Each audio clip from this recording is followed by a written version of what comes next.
I knew something was off the second my partner's so-called best friend moved in with us. She didn't bring much, just a single suitcase and a box of old photos, but she carried herself like she owned the place. The first night, she cooked his favorite meal, something I'd never even heard of, and slipped into an argument about how he liked his steak. That was my first red flag, but I brushed it off as nostalgia between old friends. The next morning, I caught her in the kitchen, barefoot and wearing his ratty college sweatshirt, humming the same song he sang in the shower. It got worse fast. She called him by pet names I'd never heard, and once, when I passed their room, I heard her laugh, soft and intimate, like she was remembering something only the two of them shared. The real punch to the gut came when I noticed the ring on her finger, gold, simple, unmistakably a wedding band.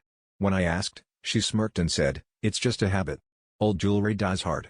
Later, she cornered me in the hallway, leaned in close, and whispered, "You know you're just the placeholder, right?" I wanted to scream, but my partner brushed it off, saying she was just being dramatic. Tension exploded on a Friday night.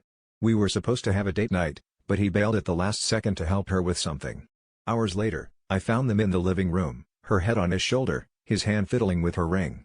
She looked me dead in the eye and said, "He never really left me. You're just here to keep the bed warm." My partner didn't deny it. He just sat there, silent, letting her words hang in the air like poison.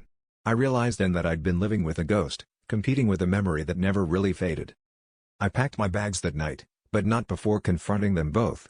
Instead of begging him to choose, I handed her the keys and told her she could have everything, except my self-respect. Walking away, I felt hollow but strangely free.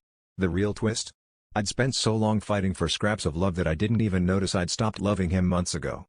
The biggest betrayal wasn't them, it was me, betraying myself, forgetting that I deserved to be more than anyone's placeholder.